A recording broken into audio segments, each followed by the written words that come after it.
said, we hear the term narcissist and know they're a narcissist. And it's, I love that I'm a wordsmith myself. And I love the fact that y'all have learned a new word and are using it. Not always correctly, but you're using it, right? That is something you diagnose. I just don't think that we should just keep throwing that word around. I just think that some people are using it improperly. Like I said, I don't know you personally. I don't know you. It might be. I don't know. But what I'm saying is, it's just we learned a new word and it's a trend and we throw it around, What is the question I want to ask with that? Do you think that's just an easy word to throw? Not using you, just aside.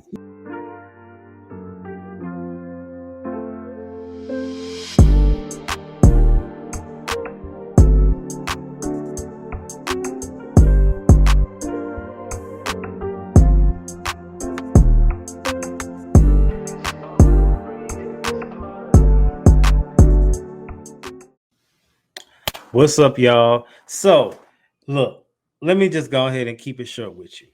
Did you know that as of 2024, the United States has a literacy problem? 21% of adults cannot read, and 54% of them have been recorded, and it has been documented, read below a 6th grade level. That is a catastrophe. But that's where I step in. Now, I'm not going to teach the grown folks how to read and write. However, PSA, the Ghostwriting Solution, has now a new package. It's called the Literacy Liftoff, and it caters to 9th through 12th graders who struggle with reading, writing, and comprehension.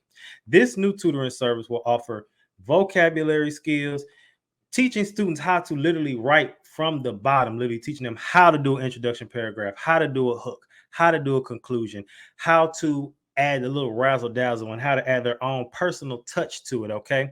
Now, you know what you're saying. Well, Izzy, that's what they go to school for. Absolutely. But as an ex-teacher, the teachers just don't have time. So this program has 3 different packages from 3 different sets of hours that you can take. So if you're an AP, a principal, the student who needs help, the parent of the student, or you just know somebody who needs the help. If you're in the Houston area, you can get in-person tutorials. But if you are not in Houston, there are also virtual options offered as well. So hit me up at my email, theprodigyperspective@gmail.com and or psathepodcast.com, and we will hook you up. And just like that, we are back. What's going on, everybody? Welcome to another good episode. Back after, it's been a little while since we've been in just a regular space like this, since, the last weeks we was dealing with the series and As a Man series. And like I said, it was pretty intense. But that was the goal, because there was a lot of stuff they tried to give me. They tried to make me catch hell for on TikTok. But guess what? You're not going to shut me up. So y'all saw that, and I'm the worst person to troll, because if you start talking about me, I'm going to just start saying something stupid like, okay, what else do you notice? Like, I'm going to make it worse, because that's stupid. You took time out your day to try to talk about me for something you don't agree with. And then what people fail to realize when they do that, they're giving you engagement. So that means you're going to push the video out more, which then means more money. But people don't look at it like that. Now, today, we've talked about this. I feel like, and again, a lot of these topics are interchangeable. You can talk about it like this, talk about it like that, talk about it from a whole different angle. But I've kind of talked about this before, but this one is going to be just flat out with what it is. So let me go ahead and get into this week's meme. The meme reads, "Only a weak man doesn't have any self-discipline." Inspiration comes from, I think, of the song on Mulan back in the day, "Be a Man." Remember that song? But it was kind of hard to say that because Mulan was pretending to be a dude. So when they were trying to make her be a man, that's a lot of confusion back in the day. And I feel like if a movie like that came out now, it would have caused hell. But since it came out in 98, it was a little different. And so just a few things to keep in mind with that. Now, before I get into the next part, let me also say this. I think that people should know the difference between, where I want to go with this. People should know the difference between a joke and a satirical joke. And they're probably saying, well, what's the difference? A joke sometimes don't necessarily mean nothing. Like, I've made jokes before and it was just like, I'm just talking. Like, you know what I mean? And then a satirical joke is the making fun of something with the effort that things will change. So now sometimes a lot of people's jokes are like that, but when you think of satire jokes, you instantly should think of like Mad TV, Family Guy, Saturday Night Live. Those are the type. Now Family Guy, they take it a little too far at times, but I think that that's just something to keep in mind. Just something to keep in mind. Just throwing it out there. Okay, now let's get into the first segment for today, which is happy hour. Now, for today's happy hour, this is one thing I want to talk about. We've talked about it a little bit before, but I just got to have a quick rant about it. The whole phrase, everybody must go. In this season of my life, I was going to talk about this on Threads, but I think it makes more sense to talk about it here. And I just feel like where I'm at now, I have to be around people on the same page. What that means is I have enough friends, I have had enough friends where you got the friends you kick it with, right? The friends you go out with, you chill with, you talk with. And you have different groups of friends for different reasons. But I've learned that you cannot be in a group of friends or a group of people where you're always the front runner. What does that mean? Are you saying you're better than people? No. But say if we all have goals. Some people have goals and they talk about it and they wish they could do it and they plan on getting to it, but then there's always an excuse and then you don't want to keep making things happen. That's not going to necessarily derail you from doing what you're called to do. But the thing is, if you don't know the difference between who's holding you back and who's helping you push you to the forefront, then that's going to be an issue. Because at that point, you're going to just keep being around people. And it's just like, it's hard to want more for yourself and challenge yourself around people who are okay doing just enough. And like I said, I was going to have this conversation on Threads, and I still might.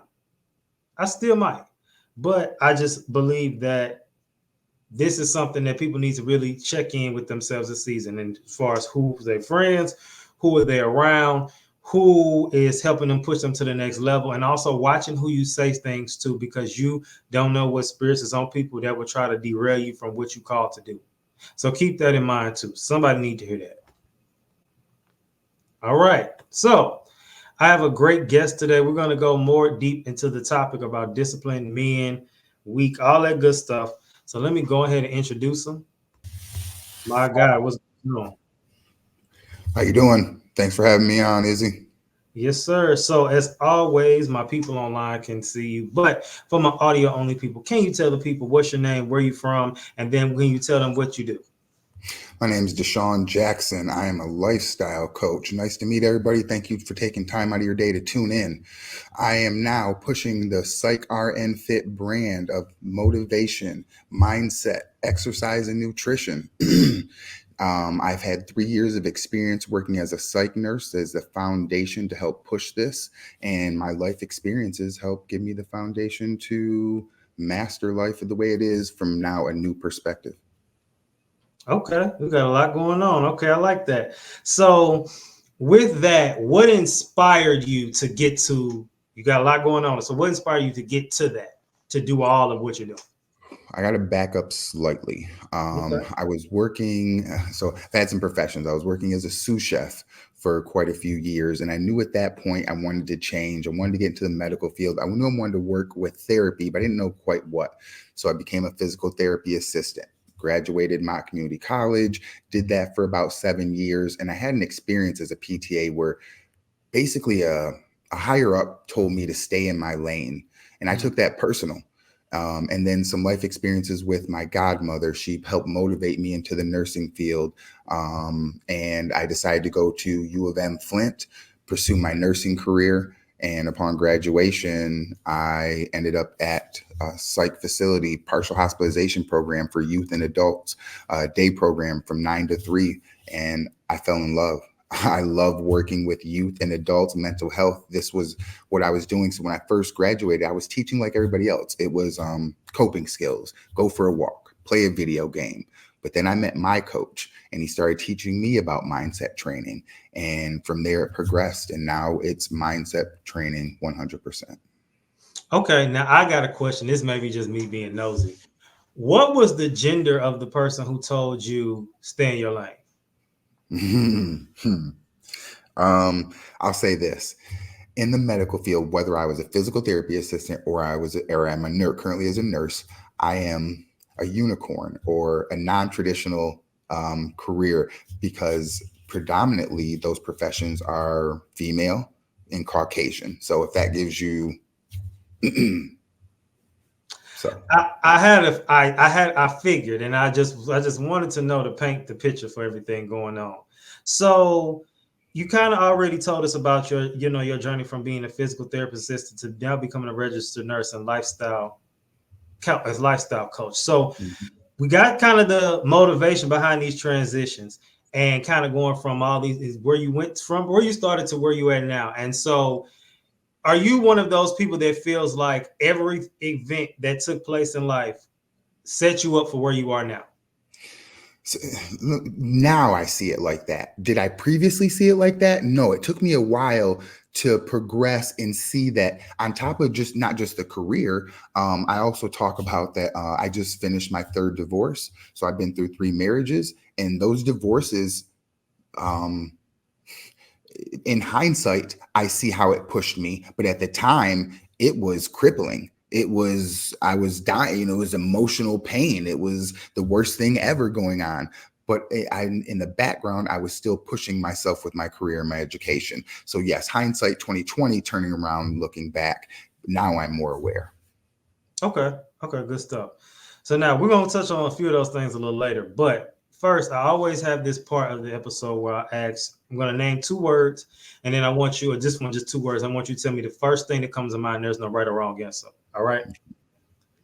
Okay, so the first word, weak. Strength.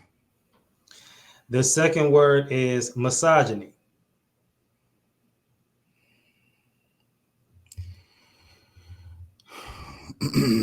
Overrated. The definition for weak is the state or condition of lacking strength. And then misogyny is the dislike of, contempt for, or ingrained prejudice against women. All right, so we're going to get more into that as the episode goes along. So now let's get into the next top title or segment for today, which is, what does this have to do with mental health? Now, my first question before we get more deep into this section is, how do you define weakness? Well, first of all, have you observed that men in this generation are much weaker than what they were compared to previous generations, correct? So how I perceive that is the younger generation, in my opinion, they're letting in all of life's, whether it's a self-inflicted or life is happening, everything's a trigger. Everything's a stressor. Everything's PTSD. Everything's trauma. Where I try to give you an analogy is previously, maybe 20, 30, 40, 50 years ago, a PTSD reaction might have been a World War II vet or an Iraqi vet that experienced something in a traumatic, versus now I'm seeing the youth talk about PTSD being getting yelled at by your parent, having another peer tell you something that you don't like.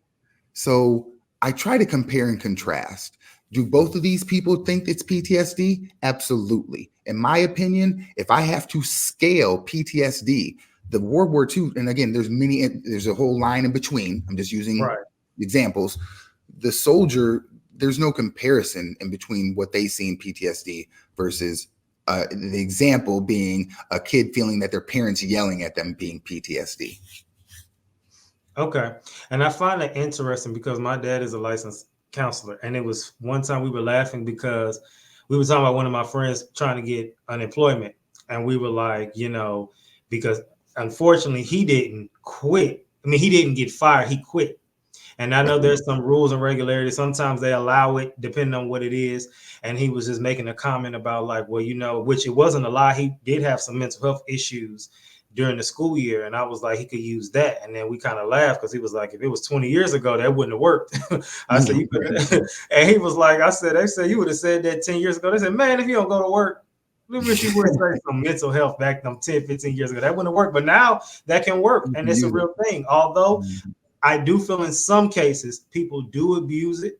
I do. I feel like a lot of times it's needed. It's been the time I needed it. But there are instances where I do feel like this generation is coddled a little too much. And, you know, back in the day, it would be like, oh my God, like say for instance, missing school. Like say if your parents let you miss school, it was like, oh my God, I get to miss school. And you know what I'm saying? You're not sick. It's like, oh my God, you know, I can stay at home today or we can do this. Now it's just like, I don't feel like it. Was like, okay, well then I'll go. And it's like,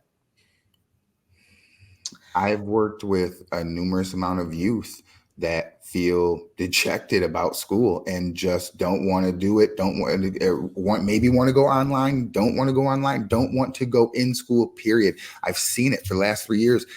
It's, in my experience, it's considerable. Yeah. Okay.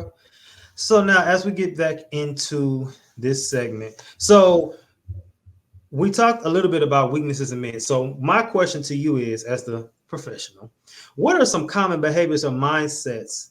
You know, we can say society, but just, and we can maybe go a little more specific, but what are some more common behaviors or mindsets that you believe contribute to weaknesses in men? First one being self-love and confidence. You don't love yourself, you don't believe in yourself, that's going to limit you right off the jump. It's going to affect how you think, feel, and what you do, your actions. That's the number one thing. And then after that, people's self-limiting beliefs, being that they'll give you an excuse or reason why they can't do something before it's ever been proven, before there's any facts given. They'll tell you some reason their brain has lied to them and then believe it like it's God-given truth. These two, hands down, I have seen just cripple people. And it's so unfortunate. It's so unfortunate. So we've talked about self-love many times on this podcast. And I'm just asking from your perspective, why do you think this generation struggles with loving themselves? I could say the comparison with social media, but what do you think is another reason? I think the social media comparison is huge. I'm going to butcher the phrase, but comparison is the thief of all joy. You're looking at people who are altered. You're looking at people who are altered, AI altered, and comparing yourself to an AI altered image. There's you can't live up to that. The standards are going to be way too high and stacked against you. And from my understanding, against young girls, especially.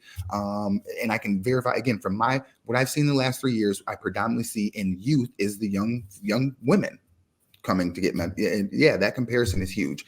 On top of that, parenting struggles, whatever the dynamic. I don't care whether the parents are together, separated, remarried. There is a parenting dynamic that they're struggling with to deal with the youth and mental health or to get them help. Numerous factors, or the parents needing mental health and then struggling with youth who are unaddressed. So all of these dynamics I've seen played out huge in the last 3 years. So now we talked a little bit about your personal, not too much, but based on your personal experiences, you just got through your third divorce, and including navigating through the 3 marriages and divorces. How has this shaped your view on male strength and vulnerability?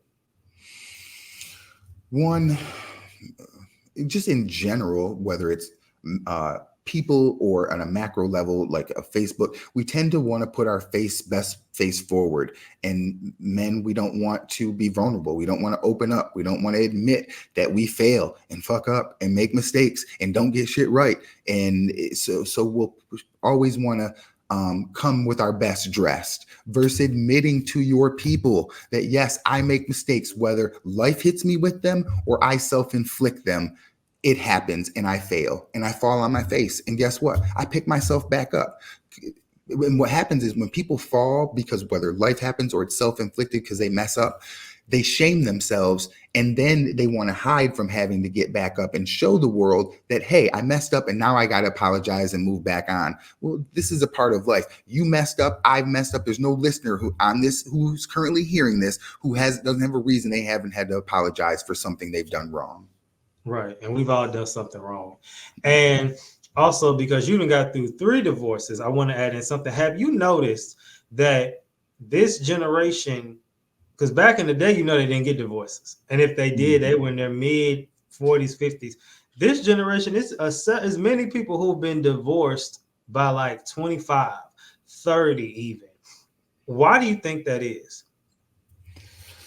Again, from my perspective, and I don't know if the previous generation, again, there were some other dynamics that they stayed married to, because again, how did a woman in those times have enough money to support if she wasn't working? And so there were some other but from my perspective, in this current time, what I've experienced and or seen, we stopped valuing people as much. For some reason, we espouse more of the individuality than the sacrifices that have to be made in a marriage. The way I say it is, in any person you decide to marry, you've decided to say, not everybody deals with somebody's good, that nobody gets divorced because of all the good stuff. You have to decide what are the bad stuff you were willing to accept and deal with in any person. And I feel in this time, we're quicker to say, I'm not dealing with it. I can just be out. I can do me, versus understanding that if you're going to be in a marriage, there is a sacrifice involved, a deep sacrifice that you have to be willing to pay at some point or price. Okay. All right. So now I have some notes from several sources about how this topic aligns with mental health. So the first one, it says impact of traditional masculinity norms.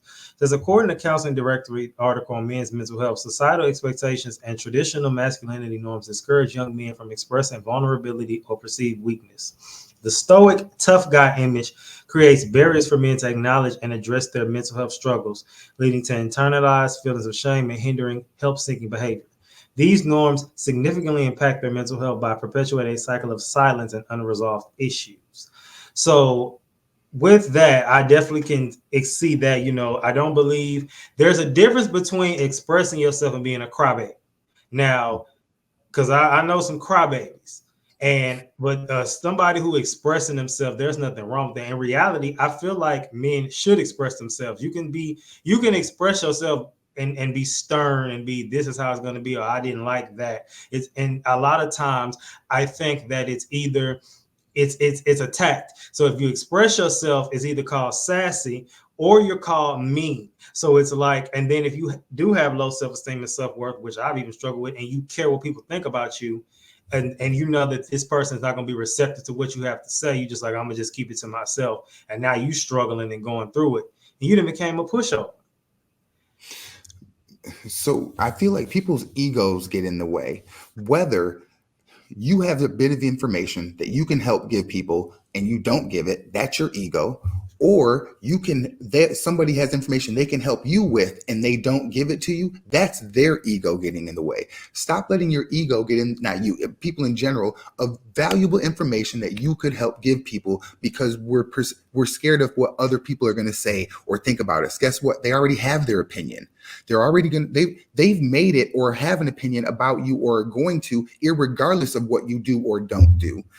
But that's what people get caught up in, and letting people deposit into their mental health bank account or take from, and they give them no value. It makes no sense. You have to self-validate. Self-validation is the number one form of inner strength and building yourself up. Stop letting people decide how you feel based off their thoughts and actions.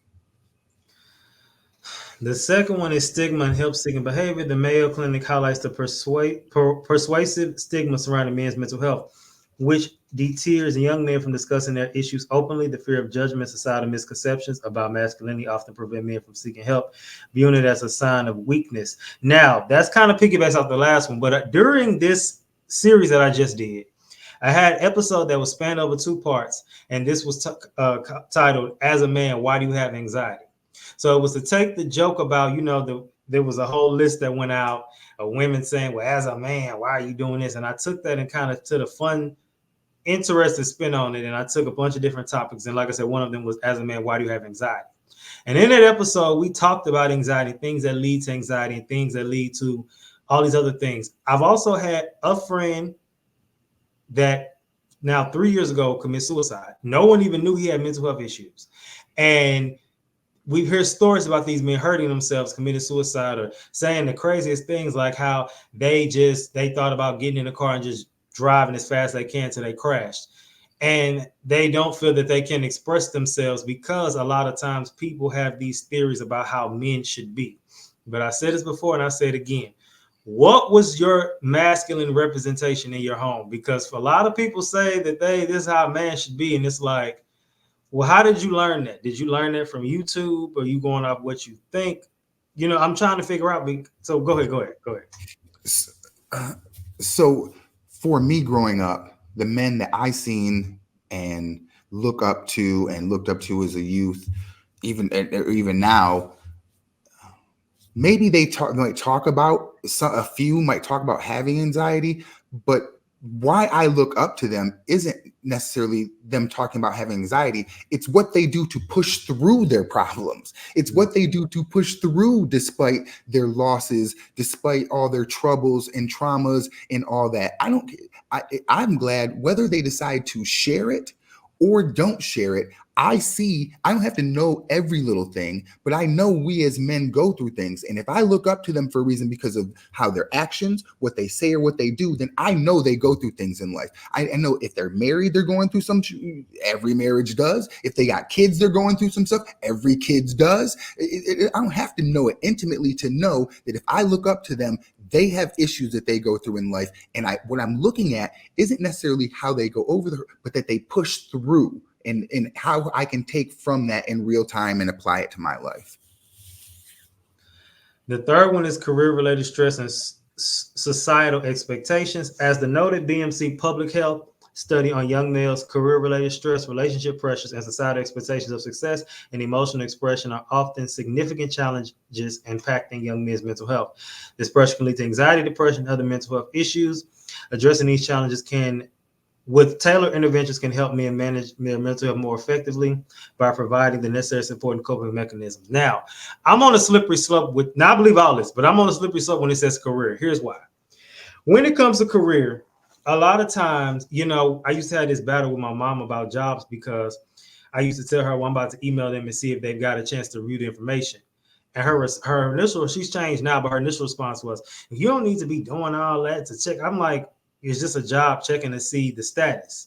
Where I think her generation, because my parents, both of them are 30 years older than me, I think that their generation, it was just like, nigga, you should be happy that you even have the opportunity to get this job. So you harassing, and how it looks in their eyes like you're harassing them. But in this generation of the workforce or whatever, right, it's like, it's showing that you really want it because you really like, okay, he keeps reaching out. I say that with the whole career stress because and maybe because it is my generation, because I know it's two different generations here. It was a post made, I'm an entrepreneur now, but it was a post made. It was like, either I'm at work every day or I'm there on time, but you can't have both. And I know me and my parents used to butt heads about that when it came to careers, because it was just like, y'all young people in these jobs, y'all just be doing anything. And I could see that. And I can see like how you made the comment earlier about marriages and relationships, how people are just so quick to give up. Mm-hmm. And I challenge the fact, which I'm getting ahead of myself because of the segments, but I challenge that. I think it's just that I'm quick to give up. I just think that I know my worth. So based on what I just said, your expertise and your age, what do you think about people that think like that, men that think like that? So the example being that this man would quit multiple jobs because he's not getting compensated or paid his worth? No, not that. That's stupid. Okay. I'm talking about like, okay, let me give a better example. I mean, that's the gist, but not all the way. Saying for somebody, because I've never just quit a bunch of jobs, never done that. Mm-hmm. But more so just like, I guess maybe never satisfied at a job, and then maybe never satisfied, of course, I realized my bigger calling, but maybe never satisfied. And basically kind of like, I'm on the job, but y'all gonna follow my rules. Even though you don't do it as, it's more done in a passive way versus like, this is how it is. Kind of like you do what you want to do. Okay, so with that, then if that person has that mentality, he needs to go start his own independent business, organization, company, whatever that is. Because if you're working for me and you have that attitude, I'd fire you because that's not how I want my company run.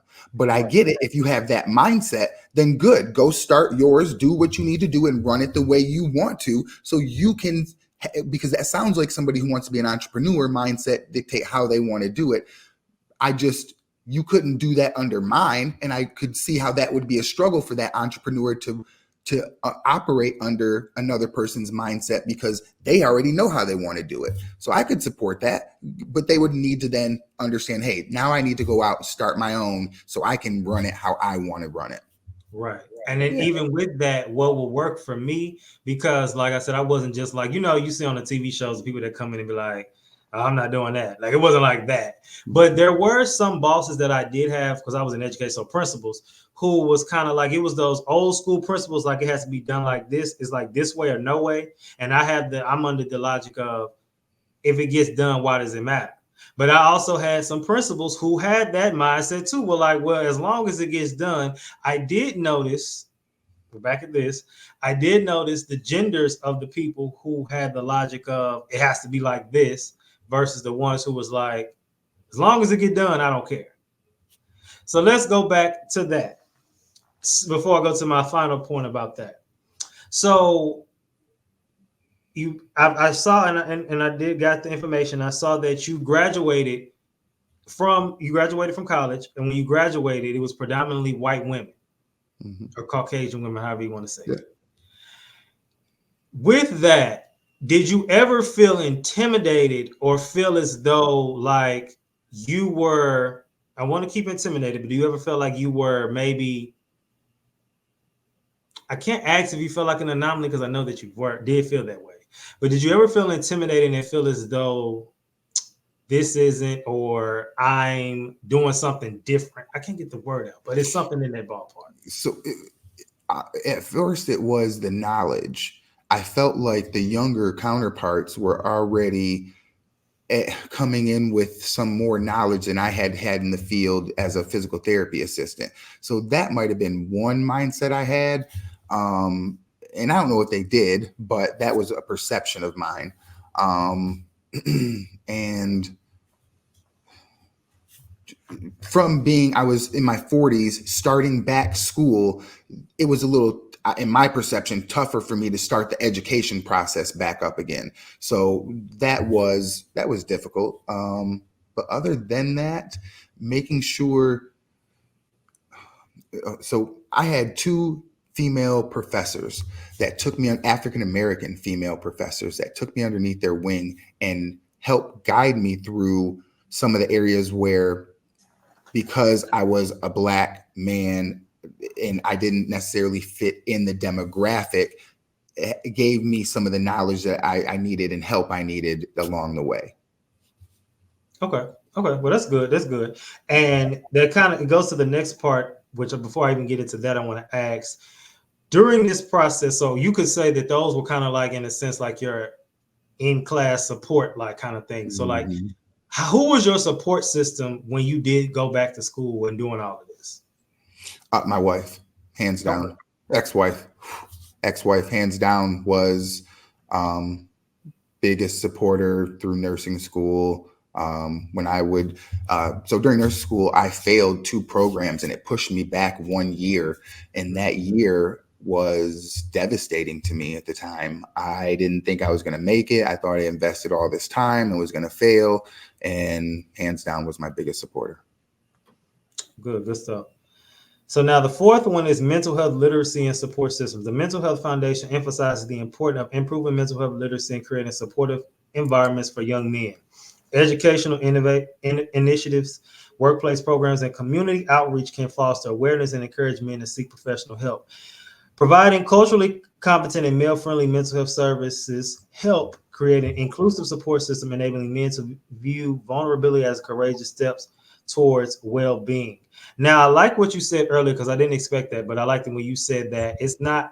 You assume that the men you grew up around, did have anxiety. They may have had some depressive moment or things like that. But you said what you paid attention to was how they got through it, and they didn't just let it linger and stay with it. It's kind of like, I believe that we're supposed to mourn for a season, and then at some point say, okay, you didn't mourn for 3 days. It's time to do something about it, And I think the issue is these men think they shouldn't mourn at all. So they think I'm gonna just keep working through it, and that's when the breakdowns come, and the drugs and alcohol and the other things that can come. I think we're kind of on this. When I hear you say that, what I interpret is they think they're going to think their way out of it. You're not positively thinking your way out of a negative situation. What they're leaving out is action. They're leaving out verbs. They're leaving out getting up out of that, whatever they're dealing with. They think they can just sit in it and then I'll just think my way out. That doesn't work like that. They're missing the discipline, the application.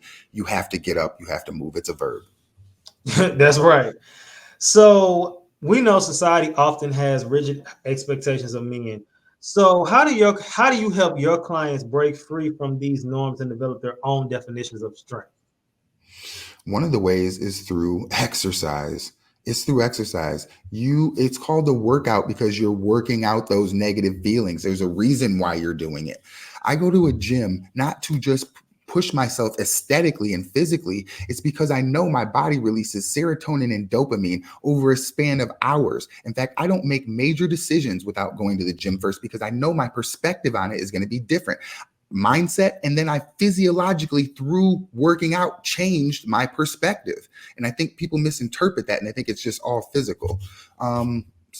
Hands down, that's the first way. And then mindset training, self-validation, loving yourself through action.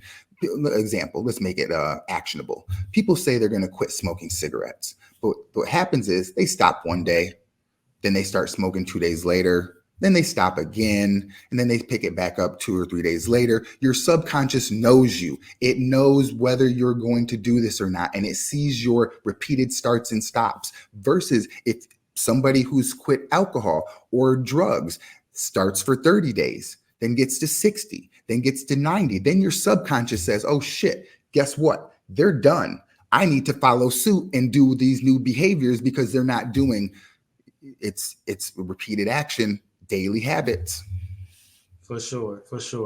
And that's a good point. Now, the next question that before I go to the next segment, I have to ask, how I want to do this. So we talked about self-discipline a little bit. We're going to get more in depth as we go along, but what role does self-discipline play in building a stronger, more resilient mindset, and how can men cultivate this discipline in their daily lives? Now, I will start by saying, picking back up what you just said about with your mindset and your body. So you saying like your body knows you, right? The subconscious. So like you said, the 30 days, the 60 days, and 90 days I feel like a good start. I remember when I first I went 30 days without alcohol, took me 33. And I was like, it's not that bad. Kind of slipped back into it, in and out. And then I'm in the process of finishing off 60 days. And it's just kind of like, I don't know if I have to go back. And I think people are scared of that. I think people are scared of, what will happen, because you hear the stories, whether it's from people you know personally or just from YouTube and TV and whatever. You hear people say like all these things drastically change in their life when they stop doing something that they have been doing. The thing is, because it's a bunch of small changes make one a lot of other changes. Yes. So I'll say fear is one of them, but how do you help, besides something like that, help these men cultivate those discipline, those habits? Like what will be the first step? Okay, so we already talked about the workout, but now let's talk about some of the other factors. One, early wake up time. You have to make yourself uncomfortable. You have to make the body uncomfortable again. So you're getting up early outside of your normal wake up time. For me, it's 3 a.m. I have to be up 3 a.m. 6 days a week. Has to happen. Push myself to my uncomfortable. Now it's daily journaling. Now it's positive affirmations. Now it's daily incantations. Now I'm journaling, video journaling. I'm writing out the future and then waking up every day, taking daily steps to make sure it happens. Going to the gym. Then I got to go to work. Or for those that don't work, you got to find volunteer. You have to do something with your time that takes you outside of your present circumstances to help someone else. These type of daily habits done repeatedly over time are how I help build people. Okay, good stuff. All right, now let's go to the next segment, which is I challenge that. And in this segment, this is where we kind of challenge some of the things we've been talking about just to kind of get the conversation going. So now I've done some research, and I can tell just from the minutes we've been here that you're a very upfront, blunt individual. Very, and when I say blunt, because sometimes people think blunt is just saying what you want when you want, and that's no self-control. Right. I like stern, like this how it's gonna be. That's just what it is. Why do you think society hates that? And why do you think? My first question is, why do you think society hates that? And then I'm kind of gonna answer it. Well, no, I'm gonna let you go now. I'm gonna say what I said. Why do you think society hates that? I don't know if I think they hate it. I think they love it. I think they actually want to be it. People want to be more upfront and authentic, but because we blunt that in society, that's the reaction most people are getting is you're upfront and then people tell you how they don't like it or what they don't like about you because they don't do it in return. Everybody wants to say that they're upfront, honest, accountable, and put it all out there. Very rarely do people actually do. And that's what people really want to do when they see other people doing it. That's how I view it. I think I agree. I also want to add to that because I was going to say it. I think you say you think they love it. I actually think society is scared of men who would all get together and are stern. I feel like there's definitely, when people say there's no such thing as agendas and all that, okay, cool. That's what you believe. But I believe that there is some agenda to shut men up, to get them to just do this, shut up, and just kind of go with the flow and just accept things. And I believe that, and I'm sure you've heard of like the red pill, blue pill, those communities. I'm not really a fan of the red pill or blue pill, really. However, I don't take either pill. But what I will say about the red pill is, even though I don't agree with everything they say, I appreciate they have their feet planted in the ground for things they don't tolerate. And that's what I like. And I feel like too many people are like the things in front of the car dealers they just kind of blow. The wind go that way, they go that way, the wind go the other way.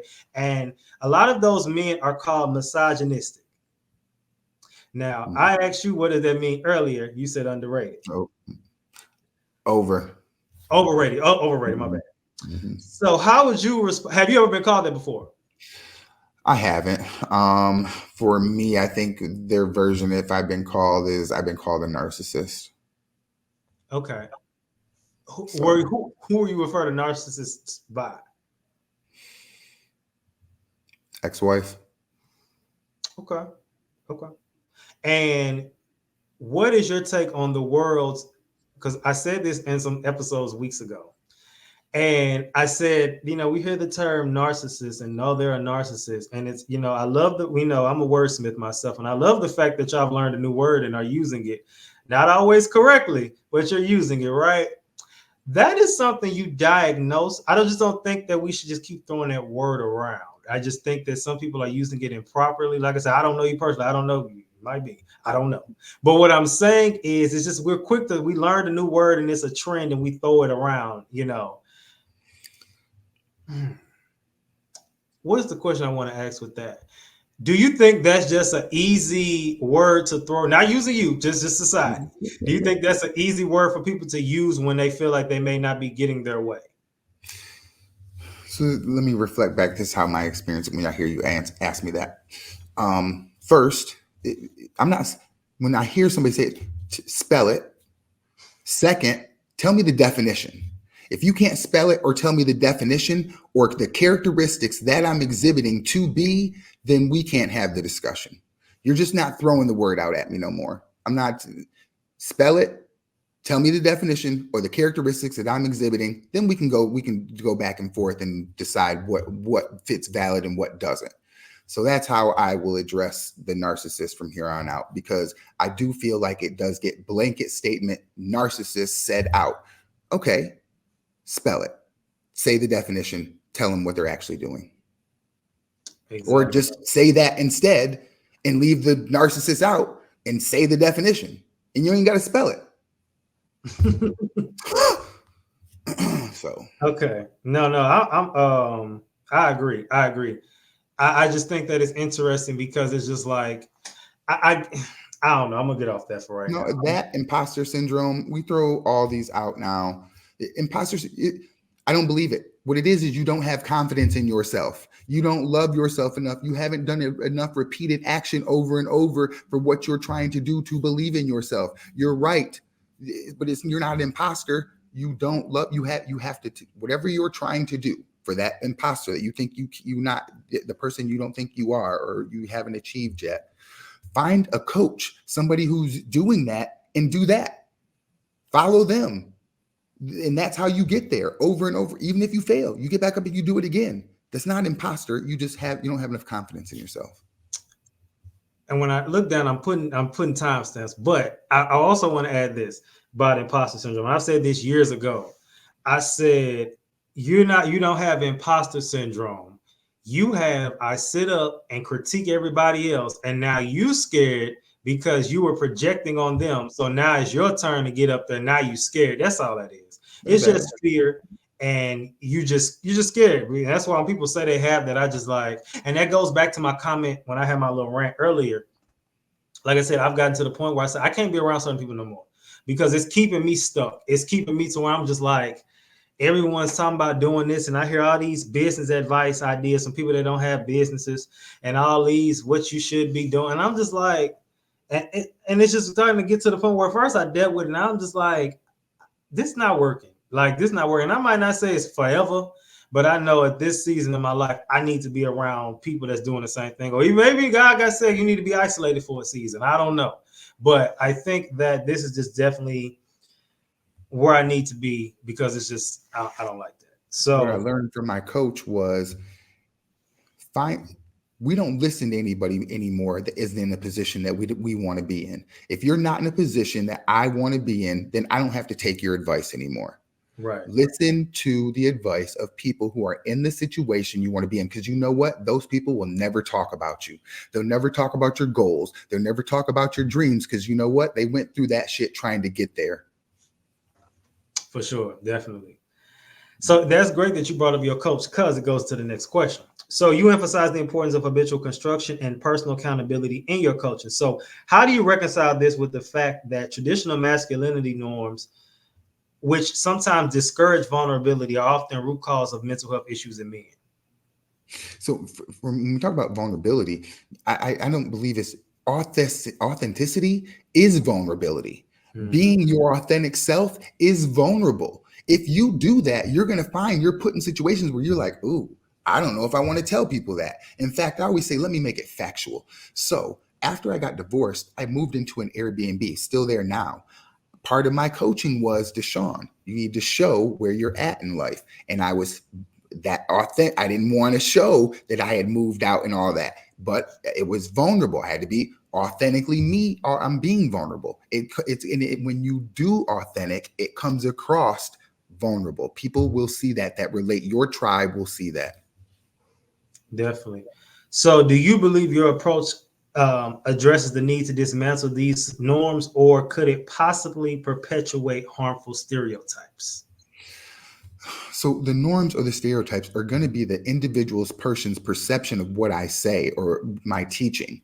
So I can't control what they think. So I don't give a shit. Those that hear and relate to are going to take it in, take some piece, internalize it, and try to use it to move forward. But as in what other people think, I don't get caught up in. I don't have a system that I can say is going to change anyone else's mind. What's going to change their mind is they're going to hear me, it's going to relate, and then they're going to make a decision and come across it. So yeah, I don't get caught up in what doesn't bother me.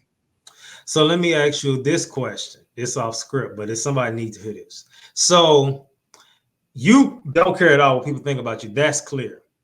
Did you ever at one point care what people thought about you? Absolutely.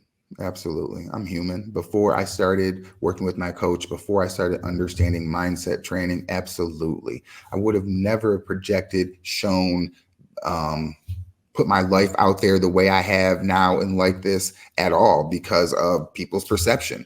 I was caught under that guise too. Absolutely. I wouldn't have. Yeah, it took time. It took time. Yeah, and I think people need to hear that because a lot of times I think too with some of these men, and it's not to be rude to them, but I think a lot of them are insecure, are having to project a lot of the ways that they act because they do care what people think about them. They're not confident in themselves, even if they portray themselves to be. And a lot of times you really can't spot it. Now, I'm not saying you should go search and look for it. Of course, it's different with you because at practice, you may have to get a client and do things like that. But I think that just in society, it's kind of like you can tell they're trying to paint a narrative for a reason because they don't want you to see the real them. And that's kind of something to keep in mind. All right, so let's go to the next segment, which is the weekly sabbatical. So I have some notes in this segment too. But before we get into that, can you provide some examples of how you helped men transform from feeling weak to becoming strong, both mentally and physically? So I'll keep some of my examples a little vague, being as how I work with clients. But in working with the youth, young men, we don't see, in comparison, we tend to see more young women, but the young men that come in, you can see when they come in day one, anxious, don't want to be there, don't even think they need to be here. Why? I'm a man. Why do I got to tell you, say, men don't.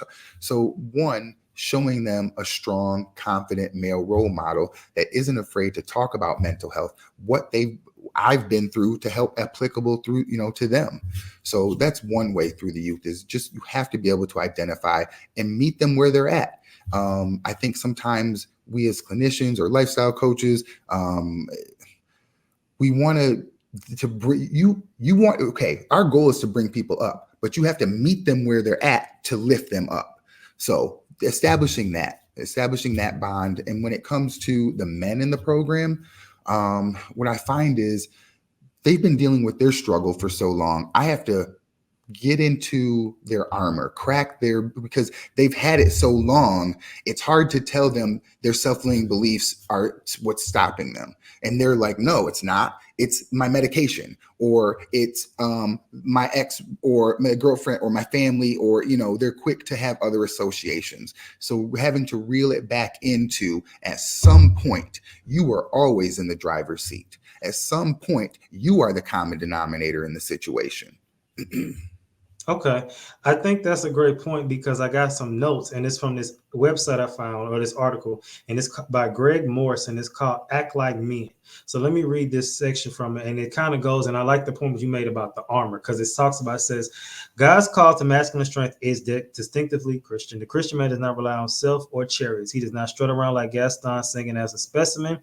The story of Joshua's story, the author of Hebrews calls us to appropriate Hebrews 13:5-6, teaches us that that the man of God is strong, courageous because he believes God promised. And it says, mighty men know their strength is utter weakness apart from God. Be strong in the Lord and strength of his might. It says, acting like a man, a red-blooded, vigorous soul means acknowledging we are but man.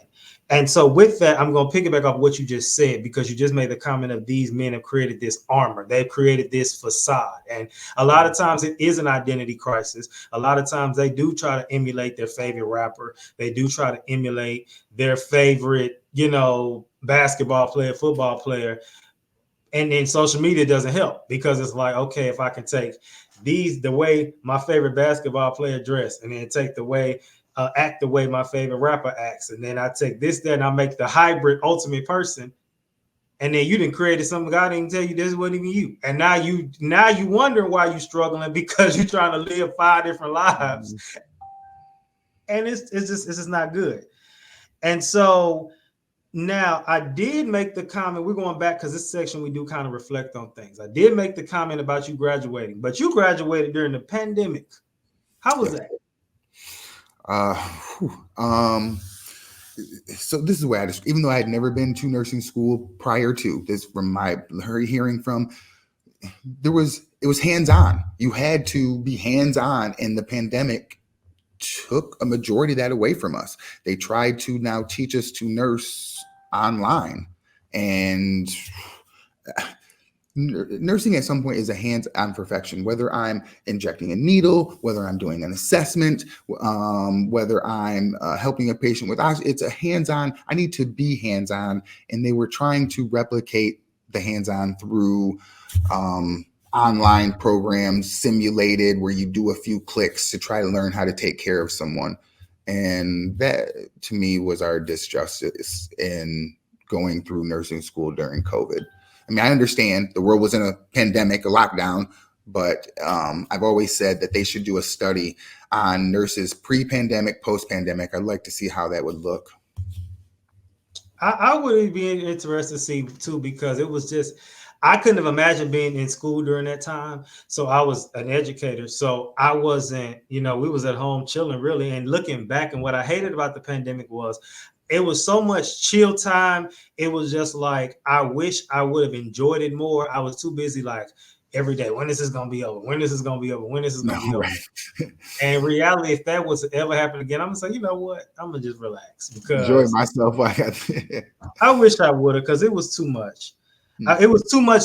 And it, when it was so many people that became rich during the pandemic, and not because of PPP, but actually really scaling their businesses. And I did a little bit of it, but I really wish I would have did it up, because I would have been, it was the perfect time for sure.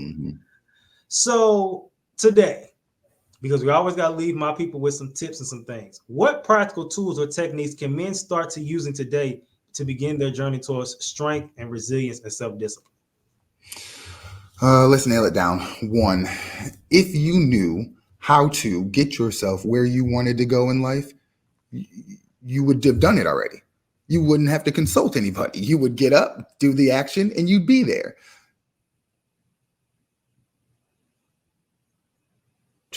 Get yourself a coach somewhere, somehow, in the field that you're trying to get in that can show you what you need to get done. It is your number one way to cut down on errors, losses, and save yourself time. Get a coach.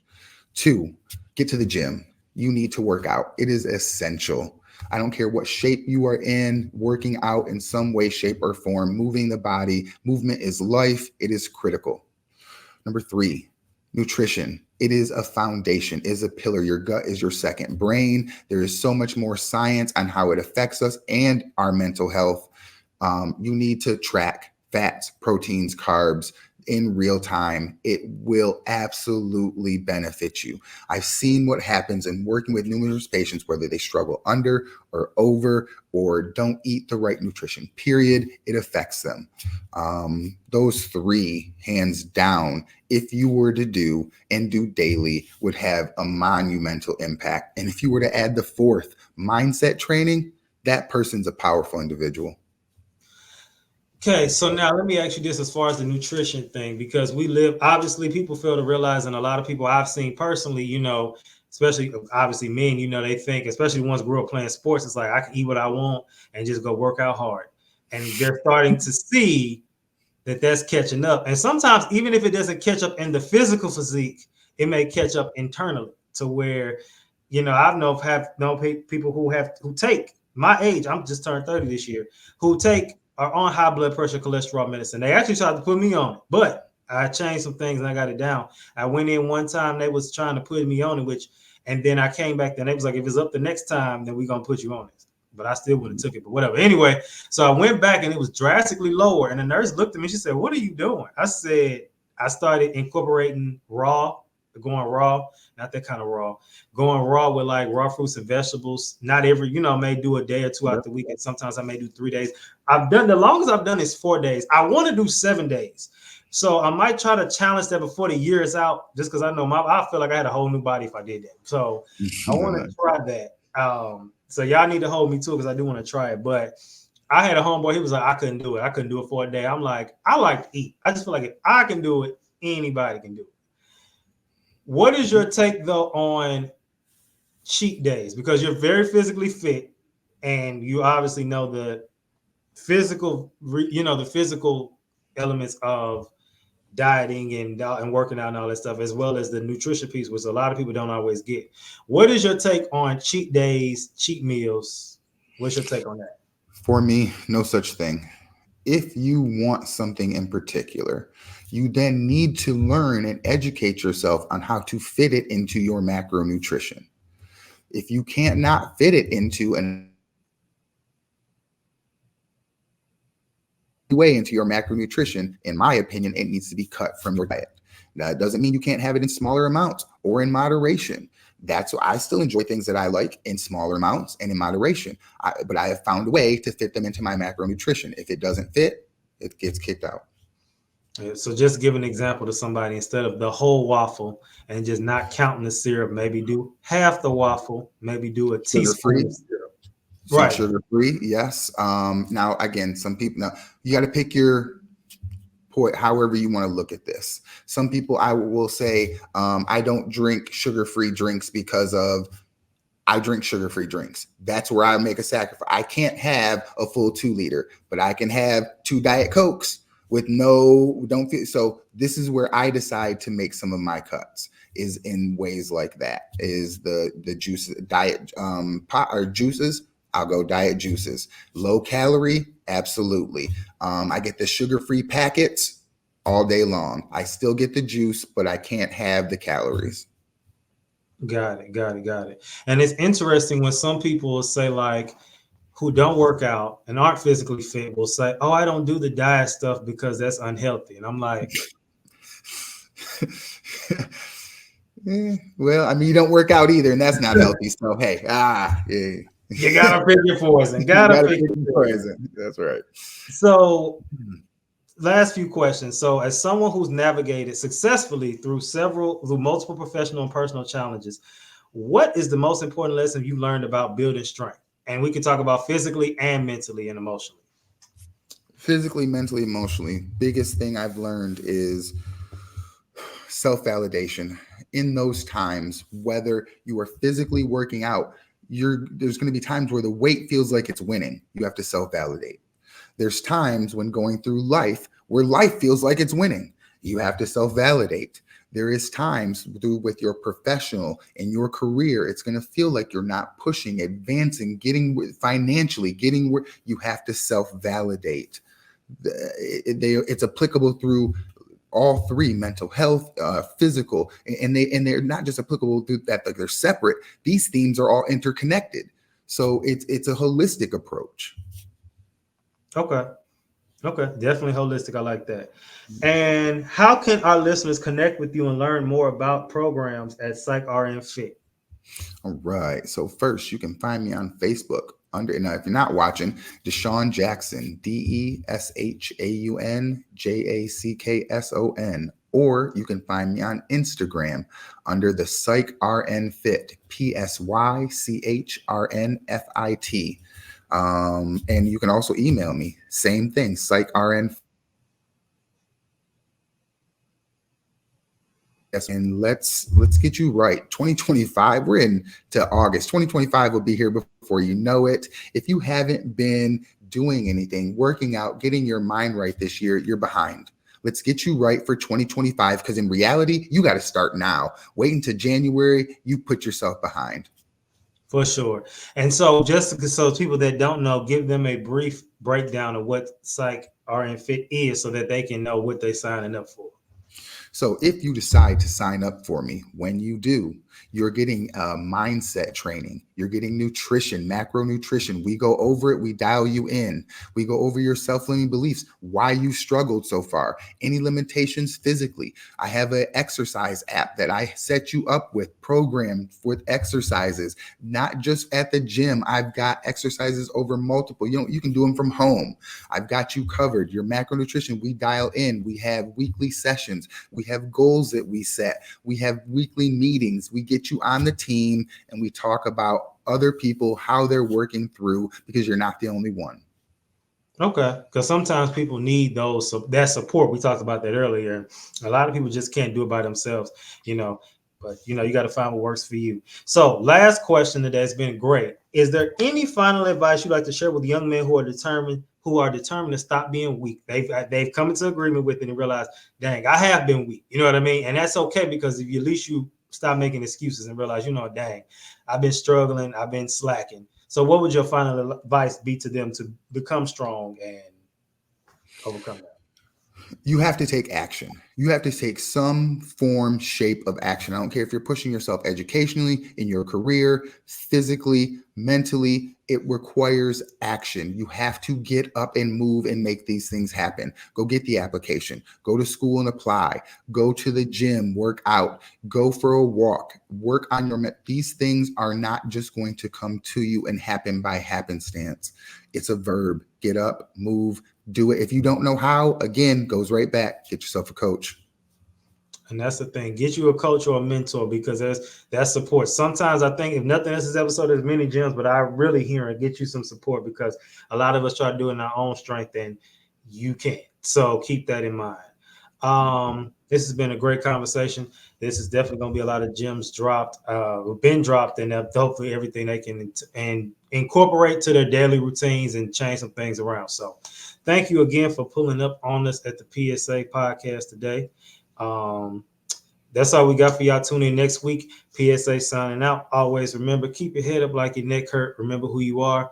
Make your mind up. Don't let it make you. And remember, as always, I love us.